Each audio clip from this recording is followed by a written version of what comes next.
मन तो वायु की तरह चंचल है। जिस प्रकार बहती हुई हवा पर काबू पाना असंभव है, इसी प्रकार इस चंचल मन को अपने अधीन करना अति दुष्कर काम है। हे अर्जुन, तुम्हारा यह कहना सत्य है कि मन अति चंचल है। उसे अपने वश में करना बहुत मुश्किल है। मुश्किल है जनार्दन, असंभव है।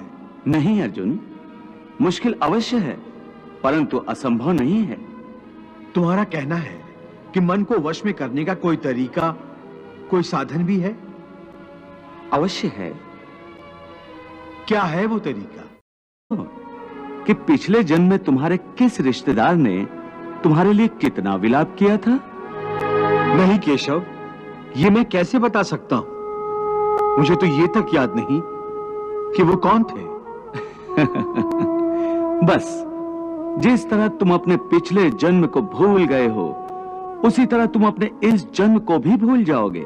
इस जन्म के रिश्तों का अर्थ तुम्हारे आने वाले जन्म में कुछ भी नहीं रह जाएगा। आज अभिमन्यु को तुम अपना पुत्र समझ रहे हो सकता है पिछले जन्म में वो तुम्हारा पिता रहा हो, या आने वाले जन्म में तुम्हारा महाशत्रु बन जाए। आज तुम जिनको अपना रिश्तेदार समझ रहे हो, जिन्हें आदरणीय समझ रहे हो, और इसी कारण उनकी हत्या करने से संकोच कर रहे हो सकता है उन्हीं में से किसी ने तुम्हारे किसी पिछले जन्म में तुम्हारी हत्या की हो। समझा रहा हूं, केवल शरीर मरते हैं, आत्मा नहीं मरती। इसलिए तुम शरीर का मोह त्याग दो, उनकी मृत्यु का शोक त्याग दो, परंतु तुम्हारा मन उस सत्य को मानना नहीं चाहता। तुम ठीक कहते हो केशव, मैं तुम्हारी बात समझता तो हूं, परंतु मेरा मन उसे ग्रहण क्यों नहीं कर रहा? इसका कारण क्या है? इसका कारण है वो जंजीर जो तुम्हारे मन ने अपने ही गिर्द लपेट रखी है। कौन सी जंजीर? रिश्तेदारी की जंजीर, ये नातेदारी का मोह कि ये मेरा भाई है, ये मेरा मामा है, ये मेरा ससुर है, ये पितामह है।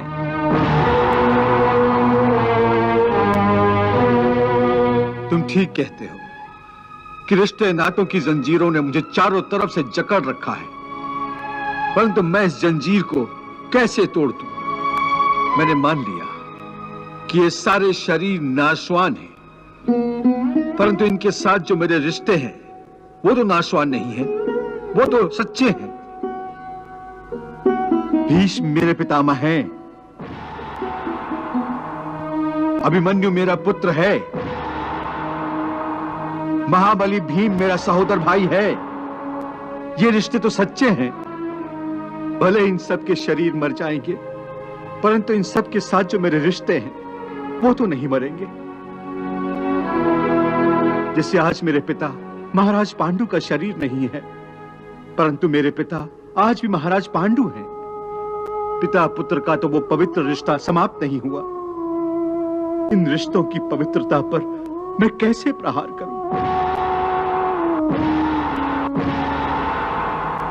शरीर को भूल जाओ, परंतु अपने दादा के रिश्ते पर तीर कैसे चलाऊं? अपने भाई के नाते पर तलवार कैसे उठाऊं? अर्जुन, ये रिश्ते, ये नाते सब इस जन्म के हैं। इस जन्म से पहले या इस जन्म के पश्चात इन रिश्तों का कोई अस्तित्व नहीं रहता। ये काका, मामा, भाई, पुत्र, पितामह पिछले जन्म में कहां थे? तुम्हारे क्या लगते थे? और अगले जन्म में ये क्या होंगे, कहां होंगे? इसका उत्तर है तुम्हारे पास? नहीं केशव। इसीलिए कहता हूं कि जब शरीर नाशवान है तो ये रिश्ते भी नाशवान हैं, क्योंकि ये सब नाते शरीर के हैं। और ये जो तुमने अपने पिता का उदाहरण दिया कि उनका तुम्हारा पिता पुत्र का नाता तो समाप्त नहीं हुआ, तो ये भी तुम्हारा भ्रम है। अज्ञान है। केवल तुम्हारे मन में अभी तक वो रिश्ता जीवित है, क्योंकि तुम अभी तक उसी जन्म में हो। परंतु तुम्हारे पिताश्री इस समय जिस योनि में भी होंगे, उनके लिए वो रिश्ता समाप्त हो चुका है। पिता की बात छोड़ो, अपनी बात करो। इस जन्म में जब तुम्हारी मृत्यु हुई होगी, उस समय तुम्हारे सब संबंधी रिश्तेदार रोए होंगे। तुम्हारी पत्नी ने, तुम्हारे पुत्रों ने बहुत विलाप किया होगा। परंतु आज इस जन्म में तुम्हें याद भी नहीं कि किस किस ने तुम्हारी मृत्यु पर विलाप किया था। आज तुम्हारे लिए उनका या उनके रोने धोने का कोई मोल नहीं। इसलिए समझा रहा हूं कि ना किसी के मरने का शोक करो, ना किसी के साथ नाता टूटने का दुख मानो। वैसे भी मेरी माया इतनी प्रबल है अर्जुन, कि जिन्हें तू समझता है कि तेरी मृत्यु के बाद शोक करेंगे, सारा जीवन रोते रहेंगे, वो भी असत्य है। मेरी माया के प्रभाव से थोड़े ही दिनों के बाद उन रोने वालों को तू फिर हंसता खेलता देखेगा। मित्र 4 दिन रोता है, भाई 10 दिन रोता है, पत्नी उससे अधिक रोती है, माता सबसे अधिक समय तक रोती है। परंतु सबके आंसू धीरे धीरे सूख जाते हैं और उन आंखों में फिर से नए नए सपनों की रोशनी चमकने लगती है। क्या तुम बता सकते हो कि पिछले जन्म में तुम्हारे किस रिश्तेदार ने तुम्हारे लिए कितना विलाप किया था? नहीं केशव, ये मैं कैसे बता सकता हूं? मुझे तो ये तक याद नहीं कि वो कौन थे। बस जिस तरह तुम अपने पिछले जन्म को भूल गए हो, उसी तरह तुम अपने इस जन्म को भी भूल जाओगे। इस जन्म के रिश्तों का अर्थ तुम्हारे आने वाले जन्म में कुछ भी नहीं रह जाएगा। आज अभिमन्यु को तुम अपना पुत्र समझ रहे हो सकता है पिछले जन्म में वो तुम्हारा पिता रहा हो, या आने वाले जन्म में तुम्हारा महाशत्रु बन जाए। आज तुम जिनको अपना रिश्तेदार समझ रहे हो, जिन्हें आदरणीय समझ रहे हो, और इसी कारण उनकी हत्या करने से संकोच कर रहे हो सकता है उन्हीं में से किसी ने तुम्हारे किसी पिछले जन्म में तुम्हारी हत्या की हो, या तुम ही अगले जन्म में उनकी हत्या कर दो।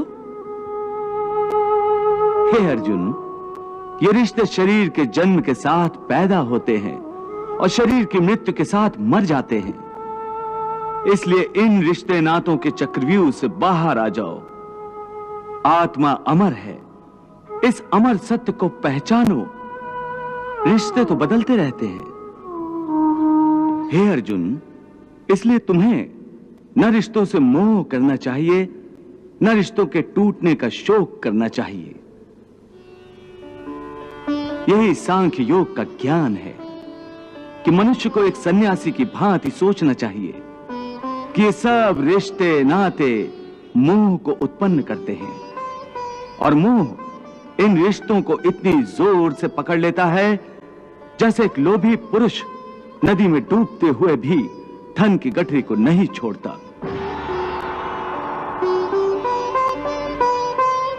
और आखिर में उसी गठरी के बोझ से खुद भी डूब जाता है। इसलिए अपने मन को सन्यासी बनाओ और इस मोह के बंधनों को छोड़ो, और इस बात पर ध्यान दो कि इस समय तुम्हारा कर्तव्य क्या है, तुम्हारा धर्म क्या है, और उसी के अनुसार कर्म करो। हो निर्लिप्त दुख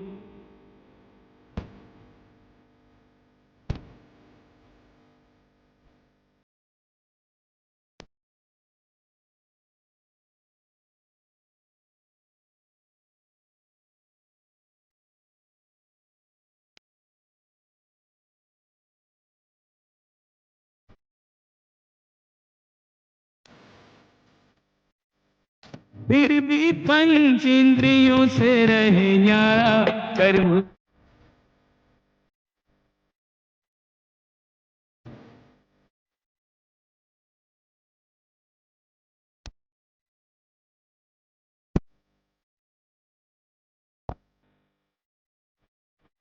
तो धर्म को निभाते हुए मनुष्य कर्म तो करेगा ही, और कर्म करेगा तो संन्यास को कैसे निभाएगा? देवी, यदि आप समझती हैं कि सन्यासी होने के बाद कर्म छूट जाता है, तो आपने भगवान श्री कृष्ण के उपदेश को समझा ही नहीं। हाँ प्रभु, बात स्पष्ट रूप से मेरी समझ में नहीं आ रही है, इसीलिए मैं आपसे समझना चाहती हूँ। देवी, ऐसा नहीं है जैसा आप समझ रही हैं। संसार में जीने के लिए हर प्राणी को कुछ न कुछ कर्म तो करना ही पड़ता है, जो उसके लिए अनिवार्य है, आवश्यक है। जैसे पेट की भूख मिटाना हर जीव के लिए अति आवश्यक है,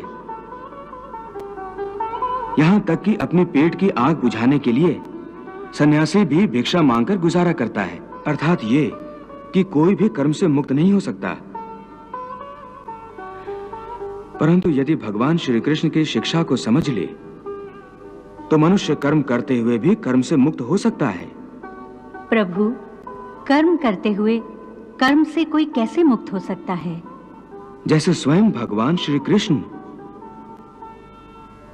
हाँ देवी, मानव अवतार में भगवान श्री कृष्ण का जीवन और आचरण समस्त मानव जाति के लिए संसार में रहते हुए सन्यासी होने का एक उत्तम उदाहरण है। उन्होंने संसार में रहते हुए धर्म समझकर कर्म किया, जय पराजय अथवा फल की चिंता कभी नहीं की। इसलिए जब आवश्यक हुआ युद्ध भी किया, कभी हारे कभी जीते, परंतु उनके चेहरे पर वही मुस्कान और उनके हृदय में वही शांति रही। वो चाहते तो विजय श्री की माला हर बार उनके गले में होती। उन्होंने कर्म करते हुए भी लाभ हानि या उसके परिणाम की चिंता कभी नहीं की और अपने कर्तव्य पथ से कभी नहीं हटे। संसारी रिश्ते से कंस उनका मामा था, परंतु धर्म की रक्षा के लिए उन्होंने उसका संहार करने से भी मुंह नहीं मोड़ा। सो देवी, भगवान श्री कृष्ण अर्जुन को इसलिए यह उपदेश दे रहे हैं कि तेरा धर्म युद्ध करना है, परंतु यदि तू इस भावनाओं की नदी में बहता रहा और मन को अपने वश में ना कर सका तो तू अपने धर्म का पालन नहीं कर सकेगा। इसलिए मन को सन्यासी बना और अपने क्षत्रिय धर्म का पालन कर। हे केशव, एक तरफ तुम सन्यास की बात करते हो, सन्यासी की भांति सब नाते रिश्तों के बंधन को तोड़ने को कह रहे हो, और दूसरी ओर मुझे कर्म करने को कह रहे हो। ये दोनों बातें विरोधी हैं।